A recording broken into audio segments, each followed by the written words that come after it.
Motivasi itu sangatlah bermanfaat karena sebuah motivasilah yang akan merubah segala bentuk yang ada di dalam pikiran Anda. Maka mendengarkan motivasi itu sangat banyak manfaatnya. Maka dengarkan motivasi dari saya ini. Tetapi sebelum Anda memulai video ini, jangan lupa mendukung channel ini dengan cara subscriber karena subscriber itu gratis. Ayo kita mulai. Poin pertama, memahami makna sejati dari rasa percaya diri. Kadang, yang terlihat percaya diri justru yang paling ragu. Yang paling lantang bicara, bisa jadi sedang menutupi sunyi di dalam dirinya sendiri. Dan kamu mungkin tahu rasanya. Duduk di ruangan yang ramai, tapi merasa seperti penyusup di hidup sendiri. Ada hari-hari ketika kita merasa baik-baik saja, tapi entah kenapa, tetap tidak yakin pada langkah kita sendiri. Bukan karena kita bodoh, bukan karena kita lemah, tapi karena kita belum benar-benar tahu apa yang sedang kita yakini. Kita terlalu sering mengira percaya diri itu soal postur tegak, bicara lantang, atau yakin tanpa celah. Tapi nyatanya, kepercayaan diri sejati justru tumbuh saat kita mulai mempertanyakan siapa sebenarnya diri kita. Bukan dalam artian meragukan, tapi dalam keberanian untuk menyelami. Karena tanpa itu, semua sikap yang tampak kuat hanya seperti kulit yang mudah retak saat tergores tekanan sedikit saja. Mungkin kamu pernah merasa begini. Kamu tahu harus mengatakan tidak, tapi mulutmu malah mengangguk. Kamu tahu itu bukan jalanmu, tapi kamu tetap melangkah demi dianggap sesuai. Dan pada akhirnya kamu mulai bertanya diam-diam, apa aku ini sebenarnya percaya diri? Atau cuma sedang berusaha terlihat baik di mata orang lain? Biasanya kalau kita terlalu yakin, kita dibilang sombong. Kalau kita diam, dianggap tidak punya prinsip. Kita hidup di tengah standar ganda yang membuat kepercayaan diri jadi rumit. Bukan karena konsepnya, tapi karena sistem nilai sosial yang tidak stabil. Dan itu bisa membuat banyak orang kehilangan arah tentang siapa mereka sebenarnya. Bahkan sejak kecil, mungkin kita pernah dibentuk untuk jadi anak baik. Anak yang tahu diri. Anak yang tidak terlalu vokal. Lalu saat dewasa, kita diminta untuk yakin pada pilihan sendiri. Padahal kita tidak pernah dilatih untuk mendengarkan suara itu sejak awal. Jadi tidak aneh jika banyak dari kita bertumbuh dengan wajah dewasa, tapi masih membawa luka masa kecil yang belum sempat diberi nama. Dan luka itu, kalau tidak dihadapi, akan membentuk lapisan kepercayaan diri yang palsu, tipis dan mudah pecah. Kita sering lupa bahwa rasa percaya diri tidak selalu berarti tahu semua jawabannya. Kadang, percaya diri itu justru tentang menerima bahwa kita belum tahu, tapi bersedia mencari. Tentang sadar kita bisa gagal, tapi tetap mencoba. Tentang tahu bahwa ada kemungkinan orang akan menertawakan, meremehkan, bahkan meninggalkan, dan tetap berjalan juga. Kalau kamu bertanya, apakah mungkin seseorang yang pendiam punya kepercayaan diri yang besar? Jawabannya, tentu. Karena percaya diri tidak harus berisik. Tidak selalu harus jadi pusat perhatian. Ia bisa tinggal dalam diam, dalam keyakinan yang utuh tanpa perlu pengakuan. Mungkin itu sebabnya, banyak orang yang terlihat percaya diri sebenarnya sedang menyembunyikan ketidakpastian. Mereka tahu caranya berdiri di depan, tapi belum tentu tahu caranya berdiri untuk diri sendiri. Dan itu yang membuat kita harus jujur. Percaya diri sejati itu bukan untuk ditunjukkan, tapi untuk dihidupi. Dalam satu studi, orang-orang dengan hormon stres tinggi cenderung tampil lebih cemas dan kurang percaya diri, bahkan jika mereka sebenarnya sangat kompeten. Sementara mereka yang tahu cara menenangkan diri dan menerima keadaan, meski tidak menonjol, bisa tampil lebih yakin karena tidak bertarung dengan dirinya sendiri.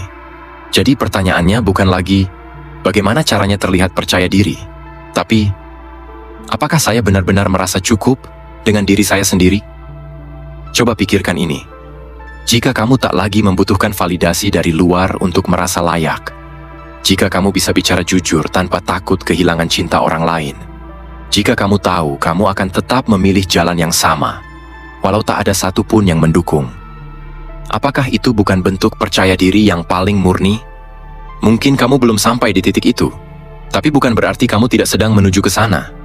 Dan percaya atau tidak, kadang percaya diri itu bukan soal menang, tapi soal bertahan dengan jujur, walau masih belajar.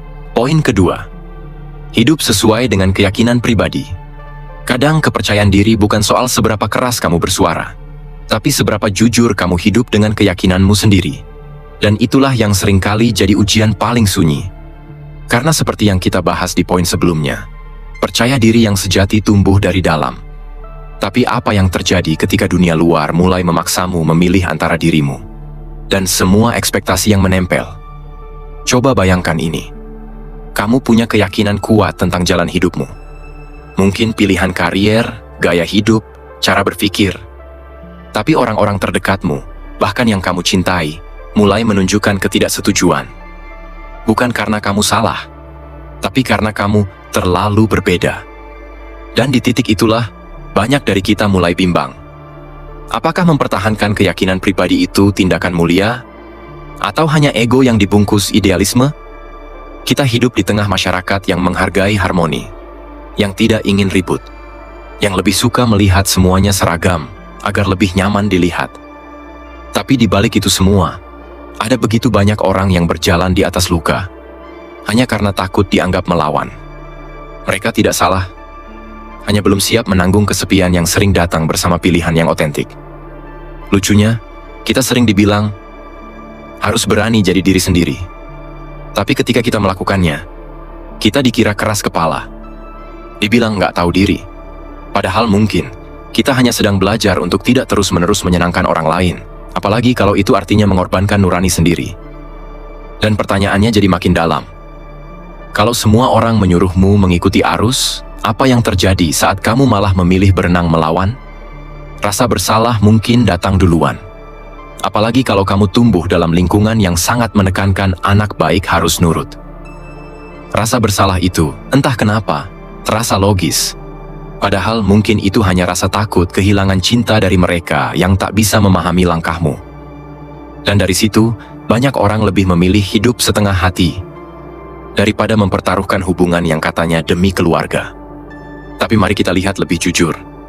Apakah itu benar-benar cinta? Atau hanya bentuk lain dari kontrol yang dibungkus kasih sayang? Tentu, kita tidak sedang bicara soal jadi egois. Karena kesetiaan pada diri sendiri bukan berarti menolak orang lain. Tapi jika hidup ini cuma tentang membuat semua orang nyaman, sampai kapan kamu akan terus menunda hidupmu sendiri? Ada penelitian yang menunjukkan bahwa orang yang hidup tidak sesuai dengan nilai-nilainya sendiri cenderung mengalami tingkat stres dan kecemasan lebih tinggi. Dan itu masuk akal. Karena tubuh dan pikiranmu tahu, kamu sedang menjauh dari pusat kejujuranmu. Tapi bukan berarti menjalani prinsip pribadi selalu mudah. Seringkali kamu akan berhadapan dengan penolakan atau keraguan, kadang dari orang lain, kadang dari dirimu sendiri. Namun di momen itu kamu akan belajar bahwa keyakinan yang tidak diuji oleh tekanan belum tentu keyakinan yang utuh. Dan kalau kamu bertanya, bagaimana caranya bertahan tanpa harus jadi orang yang keras? Jawabannya mungkin ada di nada bicara. Di sikap yang tidak menantang, tapi juga tidak tunduk. Di komunikasi yang jujur, tapi tidak menjatuhkan. Karena mempertahankan prinsip itu tidak selalu harus dengan konfrontasi. Kadang, cukup dengan konsistensi, dengan tidak berubah meskipun angin datang dari segala arah. Dan perlahan, mereka yang semula tidak mengerti, bisa mulai memahami. Atau setidaknya, berhenti memaksamu berubah. Jadi, kalau kamu merasa berbeda, kalau kamu merasa langkahmu berat karena menentang arus, mungkin itu bukan tanda kamu salah. Mungkin, itu tanda bahwa kamu sedang mendekati inti dirimu yang paling jujur. Dan ketika itu terjadi, rasa percaya diri yang tumbuh dari keyakinan pribadi akan jadi kekuatan yang jauh lebih kokoh dari sekadar pujian atau penerimaan. Karena kamu tidak lagi butuh disukai untuk merasa cukup. Poin ketiga, fokus pada hal-hal yang benar-benar penting. Kadang kita terlalu sibuk, tapi tidak tahu untuk apa. Kita bangun pagi, mengejar sesuatu, menyelesaikan ini dan itu, lalu tidur dengan rasa lelah yang entah kenapa tetap terasa hampa. Mungkin kamu juga pernah merasakannya. Dan bisa jadi, itu bukan karena kamu kurang produktif, tapi karena kamu sibuk di tempat yang salah. Seperti yang kita bahas di poin sebelumnya tentang hidup sesuai keyakinan pribadi. Setelah kamu mengenal siapa dirimu, pertanyaan selanjutnya adalah, apa sebenarnya yang layak kamu kejar? Karena dalam hidup, tidak semua yang terlihat mendesak itu penting. Dan tidak semua yang penting itu selalu terlihat dari luar. Coba pikirkan ini. Ketika kamu merasa harus meraih banyak hal dalam waktu singkat, gelar, pasangan, pekerjaan, properti, apakah semua itu benar-benar datang dari keinginanmu sendiri? Atau jangan-jangan kamu sedang berlomba demi checklist yang sudah disusun orang lain untukmu? Biasanya, kita ingin merasa berarti, ingin diakui, dan itu wajar. Tapi ketika pengakuan menjadi tolok ukur utama, batas antara kebutuhan dan gengsi bisa jadi kabur. Akhirnya, kita melakukan banyak hal bukan karena mereka bermakna, tapi karena takut dianggap gagal. Kamu mungkin pernah melihat seseorang yang tampak berhasil di mata semua orang, tapi tidak pernah benar-benar merasa damai. Mungkin karena diam-diam mereka sadar, yang mereka kejar bukan milik mereka, tapi mimpi orang lain, nilai orang lain, ekspektasi sosial yang terlalu ribut, sampai suara hati sendiri tidak terdengar. Ada studi yang menyebut bahwa multitasking kronis justru membuat kita kurang produktif. Otak manusia tidak dirancang untuk membagi fokus terlalu banyak dalam satu waktu. Dan yang lebih bahaya lagi, semakin kita sibuk, semakin kita kehilangan kepekaan akan apa yang sebenarnya perlu diprioritaskan. Kamu bisa mulai bertanya, kalau waktumu hanya tersisa 1 tahun, apa yang akan kamu hentikan sekarang juga? Dan apa yang akan kamu lakukan tanpa ragu? Pertanyaan seperti itu terdengar dramatis, tapi justru membantumu melihat sesuatu dari jarak yang berbeda. Karena kadang, baru saat kita membayangkan kehilangan waktu, kita benar-benar jujur soal prioritas hidup kita. Ada orang yang terus bekerja keras, tapi tidak pernah duduk bersama keluarganya saat makan malam. Ada juga yang membangun karier begitu tinggi, tapi lupa menjaga tubuhnya sendiri.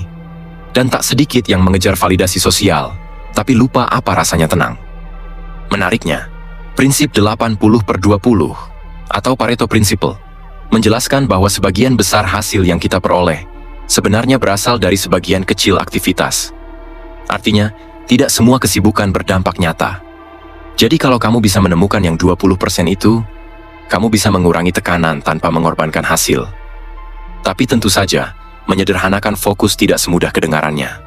Apalagi saat dunia terus mengajarkan bahwa lebih banyak selalu lebih baik. Dan seringkali, ketika kamu memutuskan untuk berhenti mengejar hal-hal tertentu, orang lain mulai bertanya, bahkan menghakimi. Loh, kok kamu nggak lanjut S2? Kerjanya di situ aja? Belum beli rumah? Dan disinilah ujian kepercayaan dirimu yang sejati. Apakah kamu cukup yakin dengan nilai-nilai yang kamu pegang, sehingga kamu tidak goyah saat pilihanmu tampak tidak populer? Yang perlu disadari, memilih fokus itu bukan soal menjadi eksklusif, tapi tentang menyelamatkan energi. Karena hidup yang terlalu luas bisa membuat kita dangkal. Tapi hidup yang berakar memberi kita kedalaman. Kalau kamu masih bingung, mungkin kamu bisa mulai dari hal-hal kecil. Coba perhatikan, aktivitas mana yang membuatmu merasa tenang setelah menjalaninya? Bukan hanya senang sesaat, tapi benar-benar tenang. Lalu bandingkan dengan aktivitas yang membuatmu merasa harus. Tapi setiap selesai, hanya ada rasa lelah tanpa makna. Itulah titik-titik yang bisa kamu pakai untuk menata ulang prioritas. Dan di tengah semua kebisingan hidup modern, mungkin kamu tidak butuh banyak. Kamu hanya perlu tahu apa yang layak diperjuangkan dan apa yang sebaiknya dilepaskan. Karena percaya diri itu bukan hanya soal tampil berani, tapi juga tentang yakin dengan keputusanmu untuk tidak ikut dalam semua perlombaan yang tidak kamu pilih. Poin keempat, membiasakan diri untuk refleksi diri. Kadang yang paling berisik bukanlah dunia luar, tapi isi kepala kita sendiri. Bahkan dalam keheningan total ada suara yang tak kunjung diam. Pertanyaan, penyesalan, dan asumsi yang tidak pernah selesai. Anehnya, justru itu yang sering kita hindari. Kita lebih suka sibuk. Kita isi hari dengan daftar to-do, scroll layar, atau bertukar obrolan ringan.